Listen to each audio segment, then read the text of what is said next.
Find some safe to play with, please.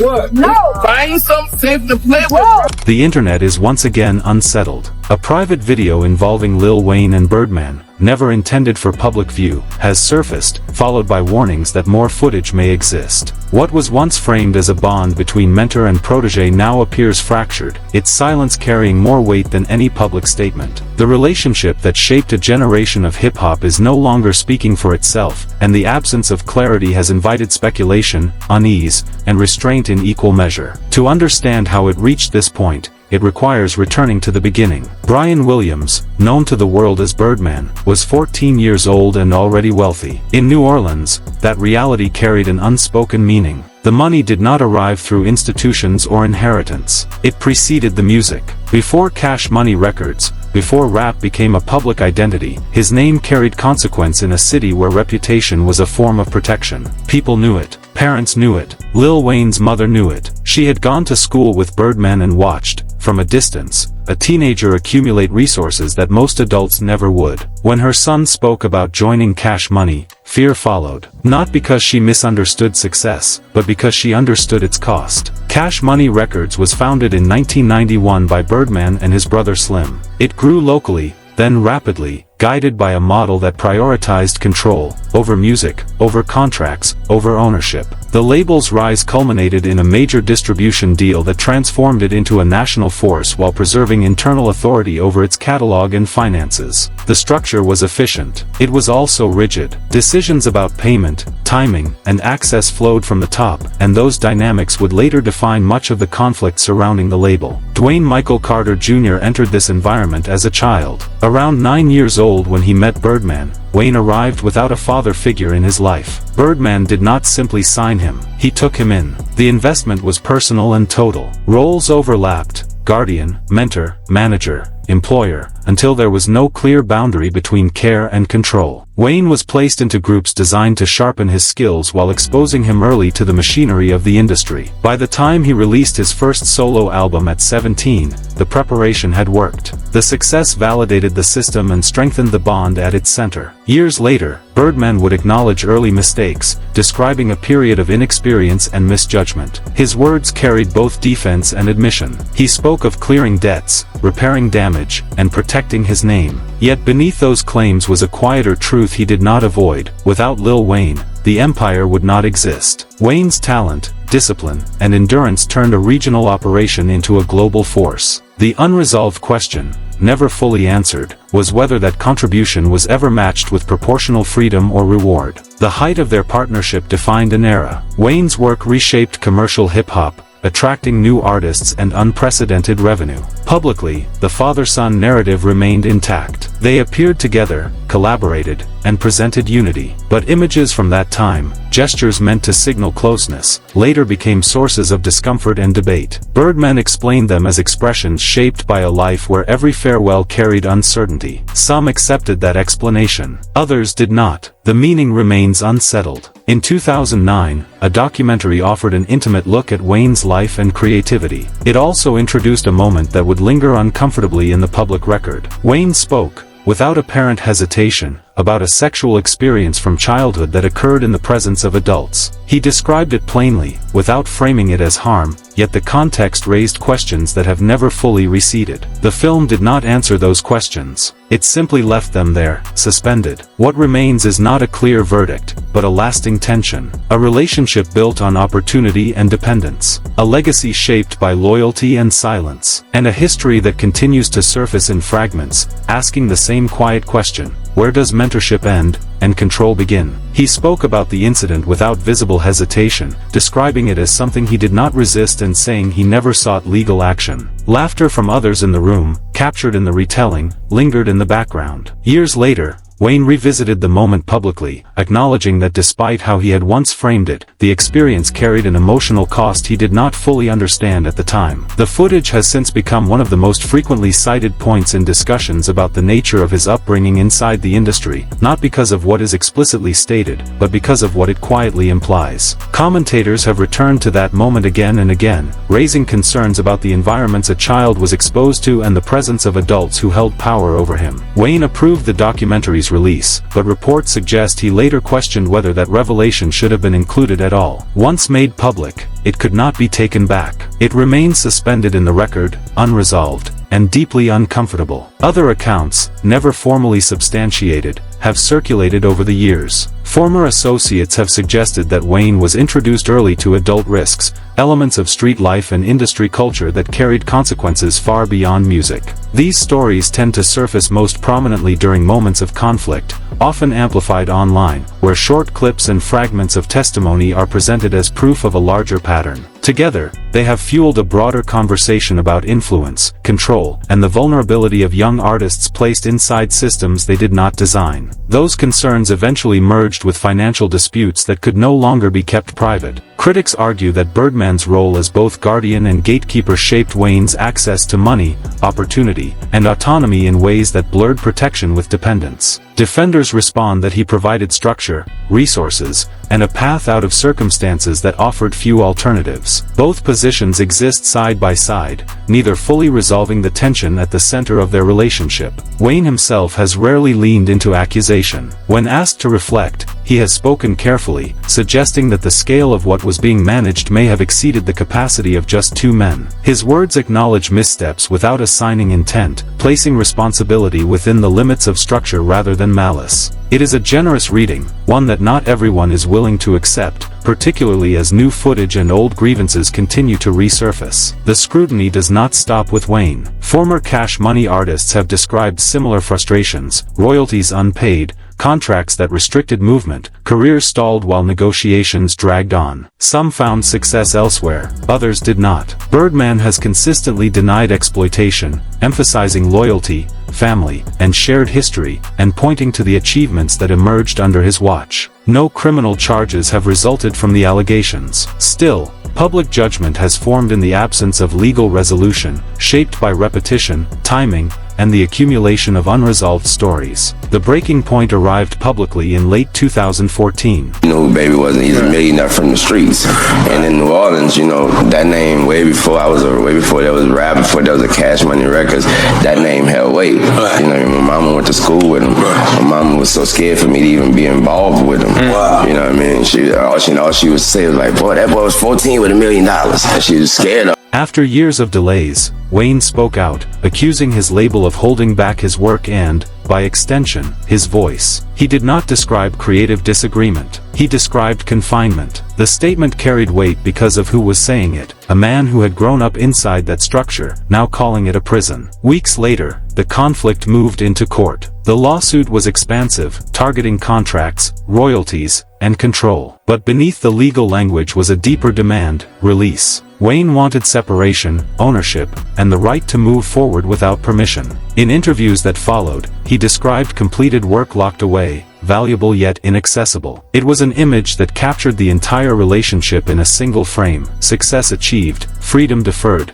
and a silence that had finally become impossible to maintain. The conflict moved fully into the open in 2015. What had once been handled behind closed doors became public, deliberate, and impossible to ignore. In January, Wayne released Sorry for the Wait 2, a project that left little room for interpretation. The words were sharp, personal, and final. On stage, the message hardened further. Night after night, crowds were led into chants that rejected Cash Money. Lyrics were rewritten in real time, affiliations reassigned, loyalties publicly withdrawn. The tone was no longer frustration. It was separation. Whatever had existed between mentor and protege, between father figure and son, appeared to have reached its end. Then the dispute crossed a line that could not be undone. In April 2015, after a performance in Atlanta, gunfire erupted near Wayne's tour bus. Multiple shots were fired. No one was injured, but the absence of physical harm did little to soften the impact. The incident introduced fear into a conflict that had already consumed years of resentment and mistrust. An indictment later that summer charged Jimmy, Pee-wee, Roscoe Winfrey with multiple counts, including aggravated assault and conspiracy. Prosecutors pointed to phone records and witness accounts that suggested the shooting may have been connected to the ongoing Cash Money dispute. Allegations circulated. Connections were implied. Denials followed. Birdman rejected any involvement, calling the claims absurd,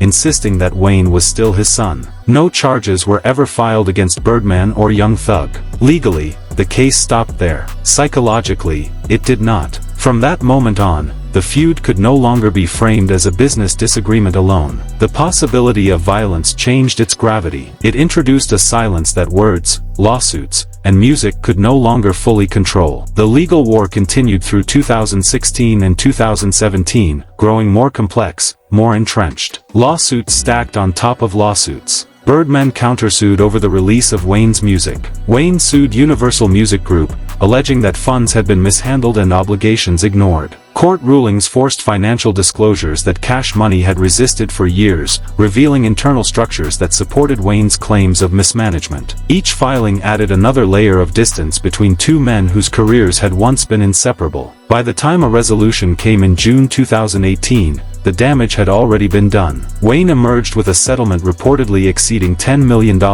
paid by Universal, not Birdman. He gained his release from Cash Money and full control of Young Money. The Carter V was finally cleared and released months later, 4 years after it was supposed to reach the public. It debuted at number 1. Artistically, Wayne was vindicated. The delay had not diminished his audience. If anything, it underscored the cost of the wait. But closure proved far more complicated than victory. That summer, Birdman appeared on stage at Wayne's Lil Louisiana Fest and offered a public apology. They performed together for the first time in years. They embraced. Cameras captured the moment. The crowd responded as if witnessing healing. Yet the reconciliation felt carefully constructed, contained within the boundaries of spectacle. What it resolved publicly, it left unresolved privately. That tension had always been there. Even during the height of the legal battle, moments of warmth surfaced, brief reunions, shared appearances, quiet gestures that suggested the bond had not been completely severed. Personal affection and professional hostility existed side by side, neither strong enough to erase the other. The relationship endured,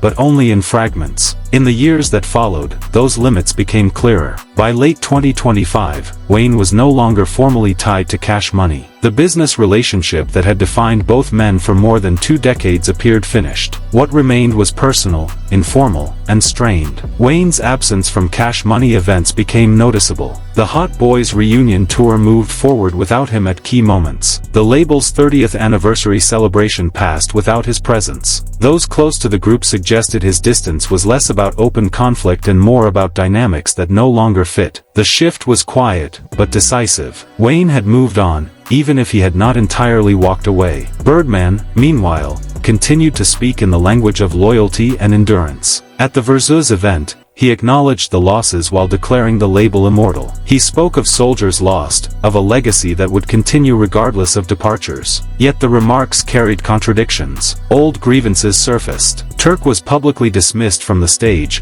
reopening wounds tied to unpaid royalties and long-standing disputes. His absence from the celebration was not incidental. It reflected a pattern that had repeated for years. Those who left Cash Money rarely returned to be honored. The message remained consistent. Loyalty was remembered. So was departure. Footage from the 2025 Hot Boys reunion tour showed Birdman appearing to drift off on stage, briefly disconnected as the performance continued around him. The clip spread quickly. Some saw concern. Others saw symbolism. A figure who once embodied control and momentum now momentarily absent from his own legacy. The image lingered because it raised an uncomfortable question, not about health, but about relevance, about whether the empire had outgrown its architect. Cash Money's 30th anniversary was meant to be a celebration of survival in an industry where most labels never last. Instead, it became a reckoning. Not loud, not explosive, but heavy with memory, absence, and unresolved tension. A reminder that success does not erase cost, and that legacy,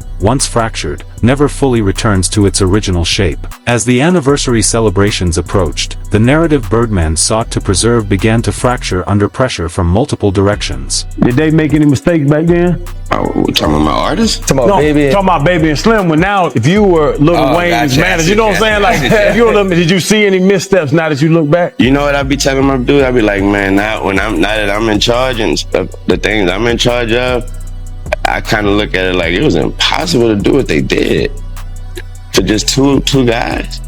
You know what I mean? Like, man, I deal with, I be about to bite somebody's head off behind a hotel room. Former affiliates, rivals, and unnamed voices released material that challenged the image of stability and control he had long cultivated. Much of it appeared calculated, arriving at a moment when visibility was at its highest. The situation with NBA YoungBoy intensified that pressure. Their relationship deteriorated publicly, and what followed was not silence, but retaliation through imagery and implication. Leaked videos, skits, and fragments of content circulated across platforms, each reinforcing the same inversion. In one widely shared clip, Birdman appeared not as a commanding figure, but as the subject of ridicule. Power was reframed. Authority was undermined. The reversal was subtle, but unmistakable. Birdman's response leaned on scale rather than explanation. He pointed to numbers, streaming totals so large they were meant to end the conversation. 1 trillion streams. The figure carried weight, and it was not inaccurate. Cash Money's catalog had reached an audience few labels ever touch. But metrics cannot resolve questions of fairness or conduct. They measure reach, not accountability. As online scrutiny intensified, additional footage surfaced. Live streams and short-form clips suggested instability within Birdman's circle,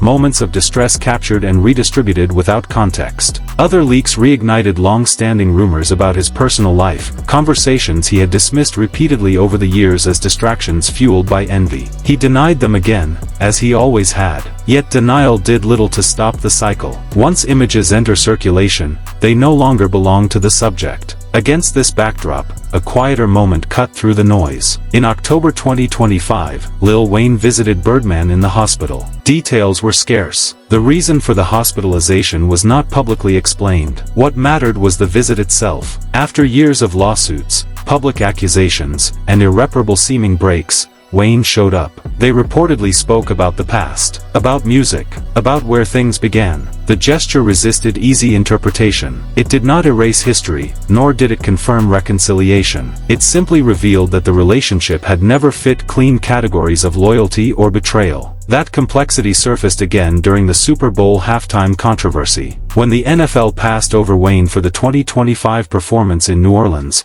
his hometown, Birdman publicly defended him. There was no contract involved, no financial incentive. He spoke because he believed Wayne deserved the moment. The alignment was brief, but it was real. By early 2026, Birdman's legacy existed in a state of unresolved tension. Leaked footage painted one version of events, a powerful figure exposed, diminished, under siege. Birdman offered another, a self-made mogul who built an empire, endured attacks, and refused apology for methods he believed were necessary. Neither account fully replaced the other. Reports later described Birdman appearing at Wayne's New Year's Eve celebration, fueling speculation without clarity. Grainy footage circulated. Rumors followed. Neither man explained what the appearance meant. Even mentions of new music arrived tangled with leaks that suggested unfinished business rather than closure. The pattern, by then, was familiar. Artists signed young, success followed, revenue flowed, and eventually, disputes surfaced, over contracts, over control, over what loyalty was supposed to cost. Some artists left, some sued, some returned in moments that felt more symbolic than resolved. The cycle repeated. In interviews and online breakdowns throughout 2025, former associates revisited claims of restrictive deals and enforced dependence. Birdman responded by arguing that many who left failed to sustain success elsewhere, suggesting that his role had been underestimated. The truth likely sits somewhere between. Cash Money did produce stars. It also produced grievances. Both outcomes are part of the record. Even peers viewed the legacy with caution. Respect for the achievement, tempered by distance from the methods. Admiration, without full endorsement. The volume and timing of the leaks suggested coordination, or at least opportunity seized. Released during moments meant to celebrate longevity, they ensured that the conversation would not remain congratulatory. Whether driven by former artists, rivals, or access alone, the effect was the same. The material existed. It spread. It reshaped perception. Birdman built one of hip-hop's most influential labels. He helped launch careers that defined eras. He accumulated wealth and power few imagined possible from his beginnings. He also left behind lawsuits, fractured relationships, and a growing archive of footage that exposed the personal cost of that ascent. Those images will continue to circulate. The arguments will continue to resurface. And Birdman will continue to defend a legacy built with extraordinary talent, complicated loyalty, and trust that was sometimes earned, sometimes strained, and sometimes broken. In an era where nothing remains private, the final judgment remains unsettled, left to an audience still deciding how to weigh success against consequence.